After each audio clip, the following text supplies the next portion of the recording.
যেভাবে আপনার পশু কোরবানি হচ্ছে, যেভাবে আপনার চামড়াগুলো ডিটোরিয়েট করছে অদক্ষ শ্রমিকরা, একদিনে লক্ষ, লক্ষ পশু কোরবানি দিচ্ছে। তারা চামড়াটাকে ফুটো করে ফেলছে। চামড়াটাকে আপনার ঠিকভাবে আপনার যে পশুর গায়ে থেকে ছাড়াচ্ছে না।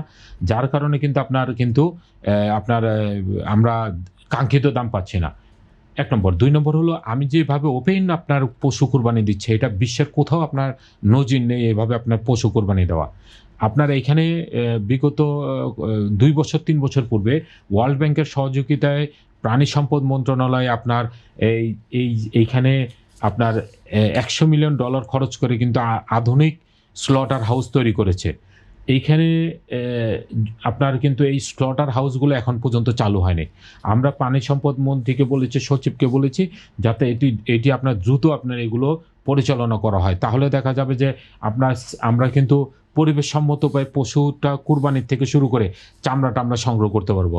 এবং আমাদের এখানে কিন্তু আসলে যে হিউমিড ওয়েদার, তো দেখা যায় যে আমরা এই চামড়াটা যদি কোল্ড স্টোরেজের ব্যবস্থাপনা করা যায়, বিশেষত আপনার যেখানে মিট কনজাম্পশন বেশি হচ্ছে ঢাকা সহ চিটাগং, সিলেট, রাজশাহী ডিভিশন, এমনকি যেসব বাজারগুলোতে কোরবানির পশু কোরবানি কি বলে কোরবানি না, জবাই করে মাংস বিক্রি করা হয়, মাংস যে জায়গাগুলোতে বিক্রি করা হচ্ছে সেখানে তো প্রতিদিন ৩-৪টা ৫টা ১০টা পর্যন্ত কোরবানি দেওয়া হয়, পশু জবাই করা হয়। দেখুন এখানে আপনার কোরবানি ছাড়াও আপনার বছরে প্রায় 60% কিন্তু আপনার পশু জবাই হচ্ছে।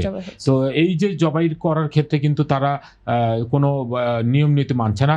এটা কিন্তু যে অ্যানিমেল রাইটস গ্রুপ একটা আছে যেটা কিনা আপনার আমেরিকাতে আমাদের থেকে যে পণ্যগুলো নিত তারা কিন্তু সেগুলো দেখিয়েছে কিভাবে আপনার গরুগুলোকে আপনার ছাগলগুলোকে আপনার ট্রাকে করে নিয়ে আসে, আপনার তারা আহত হয় এবং কিভাবে জবাই হয়, কোনো সায়েন্টিফিক হয়তো জবাই হয় না, সেগুলো কিন্তু তাদেরকে দেখিয়েছে। যার কারণে দেখা যাচ্ছে ওই যে আমরা যে পণ্যগুলো সেল করতাম, মাইকেল কোর্স বলেন, আমাদের বায়ার ছিল মাইকেল কোর্স, আমাদের বায়ার ছিল কোচ, আমাদের বায়ার ছিল DKNY, ইভেন আপনার যে রেবেকা ম্যানকপ সহ আপনার আমেরিকান বড় বড় ব্র্যান্ড ছিল, সেই বায়ারদের কিন্তু আমরা হারিয়েছি এইসব কারণে।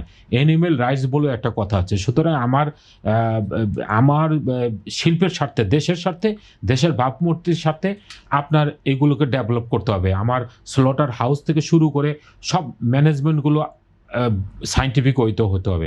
তাহলে আপনার মনে করেন যে আমরা কিন্তু আমাদের যে কান্ট্রি ইমেজ, সেই কান্ট্রি ইমেজ যেটা আমরা লুজ করেছি সেটা আমরা ফিরে পাবো। আপনার একটা প্রজেক্ট যেটা কিনা আপনার লেদার কলেজের মাধ্যমে তারা এই যে অদক্ষ যে আপনার শ্রমিকদের প্রশিক্ষণ দিচ্ছে এবং কিছু আর্টিসান কোর্স তারা চালু করেছে, যে টেকনিক্যাল যারা নন টেকনিক্যাল লোকদেরকে আপনার এই কোর্সের মাধ্যমে আপনার ডেভেলপ করবে। তবে আমরা সরকারের কাছে আবেদন করেছি যে আমাদের একটা CFC দরকার, ট্যানারি ইন্ডাস্ট্রিয়াল এস্টেটের ভিতরে, যেটা কিনা কমন ফ্যাসিলিটি সেন্টার হবে। সেখান থেকে আমরা বছরে এই যে অদক্ষ আপনার যে শ্রমিকদেরকে দক্ষতা ফিরিয়ে আনা এবং পাশাপাশি যে আপনার যে যারা টেকনোলজিস্ট, নন টেকনোলজিস্ট অর্থাৎ আপনার যারা একাডেমিক আপনার সার্টিফিকেট নেই, তাদেরকে আপনার নিয়ে এসে এখানে হাতে কলমে আপনার এটাকে শিখিয়ে আপনাকে এই দক্ষ জনবল তৈরি করা। আর আমি আগেই বলেছি যে R&D, আমাদের কিন্তু R&D অনেক দুর্বল। এই R&Dর ক্ষেত্রে কিন্তু আমাদের আসলে ওইরকম ইনফ্রাস্ট্রাকচার নেই। তো R&Dটা আমাদের প্রয়োজন। আমাদের সরকারের সাথে কথা চলছে, যদিও আমরা R&D ডেভেলপ করতে পারি তাহলে আমরা এখানে কিন্তু দক্ষ জনবল তৈরি করতে পারবো। পাশাপাশি আমরা ইতিমধ্যে কিন্তু অ্যাসোসিয়েশনের থেকে আমাদের যে দায়িত্ব ছিল, বাণিজ্য মন্ত্রণালয় এবং অ্যাসোসিয়েশনের সহযোগিতায় আমরা বিভিন্ন মফস্বল শহরে আমরা কিন্তু এইবার লেস কাট প্লে কাট প্রোগ্রাম আমরা করেছি গত বছরের ন্যায়।